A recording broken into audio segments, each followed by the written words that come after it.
Sudeep pharma के IPO में अगर आपको अलॉटमेंट मिले तो उसको प्री ओपनिंग सेशन में लिस्टिंग से पहले जो है वो कब, कैसे और कितने पे जो है वो बेचना चाहिए, तो इस वीडियो में पूरा डिस्कशन करेंगे।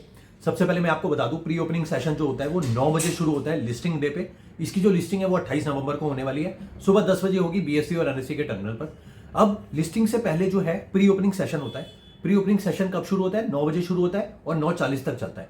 इस बीच में जो है जो भी आपको अलॉटमेंट हुई होगी उसको आप सेलिंग की जो है बिड लगा सकते हैं। ठीक है, वो बिड कैसे लगानी है, कितने पे लगानी है, वो भी अभी बात करेंगे। तो अब अगर आपको सपोज आप बाइंग साइड पे हैं तो भी आप बाइंग की भी बिड लगा सकते हैं, कोई दिक्कत वाली बात नहीं है। बट अभी जो है हम सेलिंग की बात करते हैं। अब क्या है, सपोज अभी जो मैं ये वीडियो बना रहा हूं 15% के आसपास का ग्रे मार्केट प्रीमियम है, लगभग 87 से 90 रुपीज के आसपास। 593 रुपीज के प्राइस के अगेंस्ट में अभी के हिसाब से अगर चलें तो 680 से 685 रुपए की लिस्टिंग होती हुई दिख रही है। अब हम क्या करेंगे, उस दिन जिस दिन लिस्टिंग है मतलब 28 नवंबर को, उस दिन ओपन प्राइस के ऊपर नजर बनाएंगे और हम ये देखेंगे कि ग्रे मार्केट प्रीमियम कितना चल रहा है। तो आईपीओ प्राइस में ग्रे मार्केट प्रीमियम जो है वो ऐड कर देंगे, जैसे मैंने अभी आपको करके दिखाया। तो अब हम सपोज ये देखते हैं कि उस दिन भी जो है 590 रुपीज के आसपास का जो है वो भाव आ रहा है, सॉरी 690 रुपीज। 593 का प्राइस है आईपीओ का और 690 के आसपास की जो है लिस्टिंग का प्राइस आ रहा है। तो आप क्या करेंगे, 680 पे जो है वो अपनी बिड लगा देंगे, सेलिंग बिड। और वो बिड कब लगाएंगे? 9 बजे के बाद और 9:40 से पहले। 9:40 के बाद में कोई भी बिड में जो है मॉडिफिकेशन नहीं हो सकती, ना ही वो कैंसिल हो सकती है टिल 10 ओ क्लॉक। 10 ओ क्लॉक के बाद आप कोई भी मॉडिफिकेशन जो है वो कर सकते हैं, कोई दिक्कत वाली बात नहीं है। अब आपने क्या किया, सपोज हम ये कह रहे हैं 690 पे हमारा जो है वो जो लिस्टिंग है वो होती हुई दिख रही है। तो उसके बेसिस पे हम क्या करेंगे, हम 680 रुपीज पे जो है अपनी जो है सेलिंग बिड लगा देंगे, जो भी हमको अलॉटमेंट हुई है उन शेयर्स की। अब 680 पे मैंने जो है जो सेलिंग बिड लगा दी। अब उसके बाद क्या होगा, जो आईपीओ का प्राइस डिस्कवर हुआ 9:40 के बाद वो हुआ 700 रुपए। ठीक है, तो आपने जो बिड लगाई है वो लगाई है 680 की। आपको लग रहा था 690 पे लिस्ट होगा, बट लिस्ट हुआ वो 700 पे। अब आप ये मत सोचिए कि आपका जो माल कटेगा वो 680 पे कटेगा, क्योंकि आपने जो बिड लगाई है 680 की लगाई है, ऐसा नहीं है। आपने जो बिड लगाई है 680 की, उसके अगेंस्ट में जो लिस्टिंग है वो 700 रुपए की हो रही है।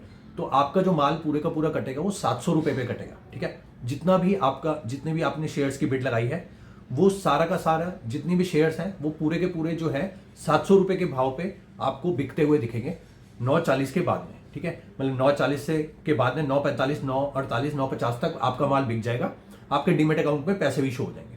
ठीक है, तो ये होता है pre opening session. Pre opening मतलब आईपीओ के लिस्ट होने से पहले वाला जो सेशन होता है, उसके अंदर अपना माल को कैसे काटना है और कितने पे काटना है। ठीक है, तो अगर आप अब हम दूसरी साइड में बात कर लेते हैं। सपोज आपने 680 रुपए की बिड लगाई और अब जो है 670 रुपए पे जो है लिस्टिंग हुई।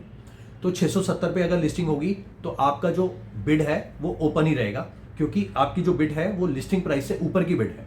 अब उसके बाद क्या होगा, जब आप 10 बजे लिस्टिंग होगी तब आप उस पर्टिकुलर बिड को मॉडिफाई कर सकते हैं या फिर कैंसिल कर सकते हैं। ठीक है, मॉडिफाई करके प्राइस के फ्लक्चुएशन के हिसाब से आप ये देख सकते हैं कि इसकी बिड मैं ऊपर लगाऊं या फिर नीचे लगाऊं।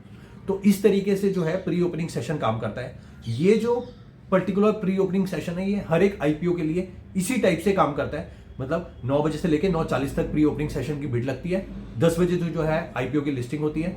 तो इस तरीके से हर एक आईपीओ का जो प्री ओपनिंग सेशन है वो इसी तरीके से काम करता है और बिड भी इसी तरीके से लगानी चाहिए। आपको जो बिड लगानी है वो लिमिट प्राइस की लगानी है। ठीक है, और जितनी भी आपकी क्वांटिटी आपको सेल करनी है वो भी आपको ये देखना है। अगर आपको कुछ शेयर होल्ड करने हैं तो वो आप होल्ड भी कर सकते हैं। ठीक है, तो इस तरीके से आपको काम करना है और मैं आपको यही एडवाइस करूंगा कि आप लिस्टिंग पे जो है आईपीओ को बेचते रहें, क्योंकि बहुत सारे आईपीओ आए जा रहे हैं और फिर आपको आने वाले टाइम में और भी जो फंड्स की रिक्वायरमेंट रहेगी। तो इसलिए आप फंड को किसी भी पर्टिकुलर आईपीओ में ब्लॉक ना करके फंड का रोटेशन करिए और आगे जो आईपीओ आए उनमें मल्टीपल एप्लीकेशन हर एक डीमेट अकाउंट जितने भी फैमिली मेंबर में है उनके अकाउंट से लगा के आप आईपीओ में लिस्टिंग लेके प्रॉफिट बुक करिए और आगे बढ़िए। Thank you. सुदीप फार्मा जो आईपीओ है उसके अलॉटमेंट के बाद जब उसकी लिस्टिंग पे उसको अगर आपको अलॉटमेंट मिलती है तो आपको लिस्टिंग पे उसको होल्ड करना है या फिर सेल कर देना है। ठीक है, तो मैं आपको सबसे पहले बता दूं 593 रुपीज के प्राइस के अगेंस्ट में लगभग 14-15% के आसपास का ग्रे मार्केट प्रीमियम चल रहा है। कहीं ना कहीं 675 से लेके 680 रुपए तक की लिस्टिंग होगी। तो मैं आपको यही एडवाइस करूंगा कि अगर आपको 15% का प्रॉफिट मिलता है बहुत अच्छी बात है। ठीक है, आप ये प्रॉफिट लेके इससे एग्जिट करके बाहर आ जाइए। ठीक है, क्योंकि आने वाले टाइम में दिसंबर मंथ में बहुत सारे आईपीओ जो है वो इनलाइंड है, जो कि बैक टू बैक आने वाले हैं। हो सकता है के कुछ आईपीओ जो है वो एक दूसरे से क्लैश भी करें, मतलब एक जो आईपीओ का पैसा है वो दूसरे में आप ना लगा पाए, मतलब डेट्स जो है वो फुल क्लैश करें। तो उस नजरिए से अगर देखा जाए तो आपके पास फंड्स की जो अवेलेबिलिटी है वो हमेशा जो है होनी चाहिए for applying multiple IPOs also together. ठीक है, तो अब आप अगर आप सुधी फार्मा का आपको अलॉटमेंट मिलता है तो अगर आप उसको रखेंगे तो फिर आपका फंड जो है वो ब्लॉक हो जाएगा। फिर आने वाले टाइम में जो होगा, फिर आपको जो फ्रेश फंड्स की रिक्वायरमेंट पड़ेगी, फिर आपके पास फंड्स अगर बाई चांस नहीं हुए तो फिर आप एप्लीकेशन नहीं लगा पाएंगे। तो मैं आपको यही एडवाइस करूंगा, आईपीओ की लिस्टिंग पे उसको आप सेल कर दीजिए। बहुत सारे आईपीओ जो अभी रिसेंटली लिस्ट हुए हैं वो काफी ज्यादा 90% के आसपास जो है वो काफी ज्यादा डाउन जा चुके हैं, ऑलरेडी लिस्टिंग प्राइस से भी नीचे जा चुके हैं। तो इसलिए मैं आपको यही एडवाइस करूंगा कि आप जो है लिस्टिंग पे जो भी आपको प्रॉफिट मिलता है, अगर आप ये सोच रहे हैं कि 15% प्रॉफिट कम है तो उस 15% को आप कंपेयर करिए एफडी के इंटरेस्ट से। तो एफडी का जो इंटरेस्ट मिलता है वो 6.6 मिलता है अभी रिसेंटली, कि जो रेट ऑफ इंटरेस्ट की बात करूं मैं तो 6.6% के हिसाब से अगर 15% आप करते हैं तो लगभग 2.5 गुना के आसपास ज्यादा जो है आपको रिटर्न मिला है within span of 1 week, और वो जो 6.6% मिलता है वो 1 साल का मिलता है। तो आप अगर इस तरीके से कंपैरिजन करके चलेंगे तो आपको बहुत अच्छा फील होगा, और आप जो है लिस्टिंग पे जो है प्रॉफिट बुकिंग भी करते रहिए। मतलब आप ये मत करिए कि आप थोड़ा इसको लॉन्ग टर्म रखेंगे, ठीक है, लॉन्ग टर्म अगर आपको रखना है थोड़े बहुत शेयर लॉन्ग टर्म रख लीजिए, बट अदरवाइज जो है लिस्टिंग पे आप ट्राई करिए पूरा अगर आपको सेल करना है तो आप वो कर सकते हैं। मैं जो है आपसे वही डिस्कस कर रहा हूं जो मैं खुद इंप्लीमेंट करता हूं। जो भी आपका फाइनल डिसीजन हो वो आप एक तो अपने फाइनेंशियल एडवाइजर से डिस्कस करिएगा, साथ ही आप अपनी खुद की जो थिंकिंग है, खुद की जो सोच आपकी निकलती है उसको आप इंप्लीमेंट करके फाइनल डिसीजन तभी लीजिएगा। ये नहीं कि किसी की भी बातों में आके आपने कोई भी स्टेप ले लिया। मैं जो यहाँ पर बात कर रहा हूँ मैं वो बात कर रहा हूँ जो मैं खुद इंप्लीमेंट करता हूँ। किसी और यूट्यूब चैनल पे अगर आप कोई और यूट्यूब वीडियो देखेंगे तो अब वो जो होगा पर्सन XYZ कोई भी, वो आपको अपना जो पर्सनल एडवाइस जो है वो देगा जो वो खुद इंप्लीमेंट करते हैं।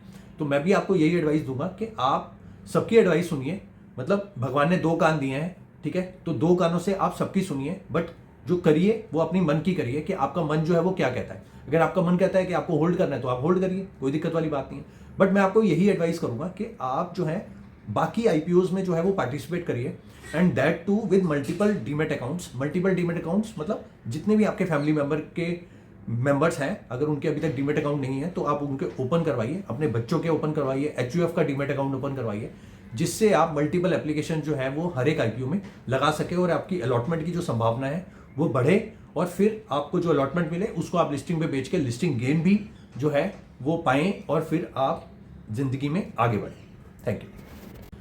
सुदीप फार्मा के आईपीओ में अगर अलॉटमेंट नहीं मिला तो क्या इसको लिस्टिंग पे जो है ओपन मार्केट से बाय करें या फिर अवॉइड करें? ठीक है, तो मैं आपको सबसे पहले ये बता दूं, 593 रुपीज के प्राइस के अगेंस्ट में 15% के आसपास का ग्रे मार्केट प्रीमियम चल रहा है। तो इसकी जो लिस्टिंग है वो 680-690 रुपए के आसपास होती हुई दिख रही है। 28 नवंबर को जो है फ्राइडे को सुबह 10 बजे BSE और NSE के टर्मिनल पर इसकी लिस्टिंग होगी। ठीक है, अब मैं आपको एक छोटी सी एडवाइस देता हूं। ठीक है, अगर आपको अलॉटमेंट मिले तो आप इसको लिस्टिंग पे जो है वो बेच दें। अगर अलॉटमेंट ना मिले तो अब आपका ये क्वेश्चन आएगा कि क्या जो है लिस्टिंग पे हम ओपन मार्केट से इसके शेयर्स जो है वो बाय कर लें? तो मैं आपको ये एडवाइस करूंगा बिल्कुल मत करिए। ठीक है, जो फाइनल डिसीजन है वो अपने फाइनेंशियल एडवाइजर से डिस्कस करके लीजिएगा। मैं कोई भी एक सेबी जो रजिस्ट्रार एजेंट नहीं हूं, मैं आपको वही एडवाइस कर रहा हूं जो मैं खुद जो है इंप्लीमेंट करता हूं। तो मैं आपको यही एडवाइस कर रहा हूं कि आप लिस्टिंग पे कोई भी आईपीओ जो हो उसकी लिस्टिंग पे उसके शेयर्स बाय मत करें, क्योंकि अभी जो है आईपीओस का पूरा फ्लड आया हुआ है, एक के बाद एक जो है आईपीओस जो है वो मार्केट में आए जा रहे हैं। अगर आप ऐसे भाग के किसी भी पर्टिकुलर आईपीओ को बाय करेंगे और आईपीओ की लिस्टिंग के बाद होता क्या है, उसके अंदर जो है हैवी प्रेशर की सेलिंग आ रही है, जिसकी वजह से उसका भाव जो है वो नीचे जा रहा है। तो फिर क्या होता है, आपके पैसे जो है वो ब्लॉक हो जाएंगे, और आप जो है आने वाले टाइम में जो भी आईपीओ आएंगे उसमें फंड पैसा की कमी रहेगी और फिर आप पैसे नहीं लगा पाएंगे उसमें। तो मैं आपको यही एडवाइस करूंगा कि आप जो है लिस्टिंग वाले जो स्ट्रेटजी है उसमें बाय करने की, उसको आप फॉर द टाइमिंग अवॉइड करिए। देखिए, अगर आपके पास एक्सेस पैसा है तो कोई दिक्कत वाली बात नहीं है, आप कुछ भी बाय करिए, उसको चाहे सेल भी मत करिए, वो आपके ऊपर है। ठीक है, बट मैं आपको यही एडवाइस करूंगा, अगर आपको थोड़ा पैसे का ये होता है कि पैसे को अभी फिर दूसरे आईपीओ में वही वाला पैसा लगाना है जो पहले में लगाया है, उसको रोटेट करना है। ठीक है, तो मतलब मोस्टली लोगों के साथ ऐसा होता है, बट मोस्टली लोगों के पास फंड्स की अवेलेबिलिटी की कोई दिक्कत भी नहीं होती। तो मैं मतलब उन लोगों के लिए बात कर रहा हूं जिनके पास फंड्स की जो है वो दिक्कत रहती है। तो ऐसे में आप जो है अपने फंड्स को जो है वो ब्लॉक मत करिए, किसी भी आईपीओ की लिस्टिंग पे उसको कोई जरूरत नहीं है बाय करने की। आप क्या करें, आप जो है अगर आपको अलॉटमेंट नहीं मिला तो चुपचाप शांति से बैठ जाएं, अगले आईपीओ आने की इंतजार करें और फिर उसके अंदर जो है एप्लीकेशन लगाएं। जितने भी हो सकता है मैक्सिमम नंबर ऑफ जितने भी डीमेट अकाउंट ओपन हो सकते हैं घर के, वो आप करिए। मैंने अपने घर के टोटल 8 डीमेट अकाउंट ओपन करवाए हुए हैं, 8। ठीक है, 8 में से टोटल हम 6 लोग हैं। 6 में कौन कौन? मैं, मेरी वाइफ, मेरे मम्मी, मेरे पापा और मेरे 2 बेटे। तो ये टोटल 6 लोग हो गए। अब 6 के बाद में मैंने अपना एक एचयूएफ का डीमेट अकाउंट ओपन करवाया हुआ है, अपना एचयूएफ का पैन कार्ड बनवाने के बाद, और ऐसे ही सिमिलर अपने फादर साहब का भी करवाया हुआ है। तो टोटल मेरे पास 8 डीमेट अकाउंट हैं, जिनमें से मैं हर एक आईपीओ में जो है अलग अलग आईपीओ की एप्लीकेशन जो है वो लगाता हूँ। कैटेगरी भी मैं अलग अलग कभी कभी डिफाइन कर देता हूँ, कभी रिटेल, कभी स्मॉल एचएनआई, कभी बिग एचएनआई। तो इस तरीके से आपको भी इसी तरीके से चलना चाहिए। और मेरी जो फिलोसफी है वो यही रहती है कि मैं लिस्टिंग पे जो है आईपीओस को सेल कर देता हूँ, जो भी मेरे को अलॉटमेंट हुई होती है। ठीक है, कुछ लोग होते हैं जो प्रिंसिपल अमाउंट होता है, सपोज उनका 15,000 का आईपीओ लगा रिटेल में और उनको 2,000 का प्रॉफिट हुआ, तो वो क्या करेंगे, जो प्रॉफिट वाले 2,000 रुपए हैं उसके जितने भी शेयर्स होंगे वो अपने डीमेट अकाउंट में रिटेन करेंगे और 15,000 का माल बेच देंगे। तो ये भी ठीक है कंसेप्ट, कोई दिक्कत वाली बात नहीं है। मेरे को कोई क्लोज फ्रेंड है मेरे, वो यही करते हैं। बट मैं आपको यही एडवाइस करूंगा कि आप जो है अपनी कंफर्ट जोन के हिसाब से देखिए कि आपको क्या जो है बेस्ट सिनेरियो लग रहा है। किसी की भी बातों में मत आइए। मैं अगर कोई एडवाइस दे रहा हूं तो मैं वो एडवाइस दे रहा हूं जो मैं खुद इंप्लीमेंट कर रहा हूं। कोई और यूट्यूब पे अगर कोई और बंदा बोल रहा है तो वो भी वही चीज बोल रहा है जो वो खुद इंप्लीमेंट कर रहा है। अब आपको ये देखना है कि आपका जो कंफर्ट जोन है वो क्या बनता है। हर एक बंदे का अपना अपना कंफर्ट जोन होता है। मेरा जो कंफर्ट जोन है वो यही बनता है, मैं लिस्टिंग पे जो है वो माल बेच देता हूँ। मोस्ट ऑफ द केसेस में तो मैं प्री ओपनिंग सेशन में ही उस माल को बेचने का ट्राई करता हूँ पूरा। फिर उसके बाद क्या होता है, जो फंड आता है उसको फिर मैं आगे जो है और जो आईपीओ हैं उनके अंदर यूटिलाइज करके उनको आईपीओ भरता हूँ। फिर जो मेरे को अलॉटमेंट होती है फिर मैं बेच देता हूँ माल। और अगर बाई चांस ऐसा भी होता है कि मैं 8 अकाउंट से अगर लगा रहा हूँ तो मेरे को अलॉटमेंट नहीं भी हुई, ठीक है, तो मेरे लिए भी वो चीज़ होती है कि मेरे को अलॉटमेंट नहीं मिला, तो मैं क्या करता हूँ, चुपचाप शांति से बैठ जाता हूँ। मैं ऐसा नहीं करता कि मैं हंट करता हूँ कि लिस्टिंग पे अब मैं इसको बाय कर लेता हूँ क्योंकि मेरे को अलॉटमेंट नहीं मिली। ठीक है ना, आप ये देखिए आने वाले टाइम में और भी आईपीओज आ रहे हैं, लाइन लगा के आईपीओज आ रहे हैं, तो आप अपनी फंड्स की जो है पूरी अवेलेबिलिटी रखिए और आप जो है keep on applying from various demat account whichever you are having in your family. तो अगर आपके पास फैमिली के डीमेट अकाउंट नहीं है तो आप ओपन भी करवाइए उनको। ठीक है, अपने बच्चों के डीमेट अकाउंट ओपन करवाइए, अपना एचयूएफ का डीमेट अकाउंट बनवाइए। तो इस तरीके से आपकी प्रोबेबिलिटी और जो है वो बढ़ेगी। जब प्रोबेबिलिटी बढ़ेगी अलॉटमेंट की, तो आप ये देखिए कि अगर आपका फंड अगर ब्लॉक हो गया किसी भी आईपीओ में, तो फिर आपको आगे जो आने वाले आईपीओ हैं उसमें फिर दिक्कत होगी। तो इसलिए आप फंड्स की जो फ्लो है वो बनते रहिए और इसीलिए आप लिस्टिंग पे उसको सेल करते रहें। अगर अलॉटमेंट ना मिले तो लिस्टिंग पे भाग के उसको जो है बाय करने का बिल्कुल ना सोचें। इसी तरीके से आप इस कंसेप्ट पे काम कर सकते हैं। बाकी जो भी आपका फाइनल डिसीजन हो, आप अपने फाइनेंशियल एडवाइजर से और खुद की जो सोच है, जो समझ है, उससे जो है वो आगे बढ़े। Thank you.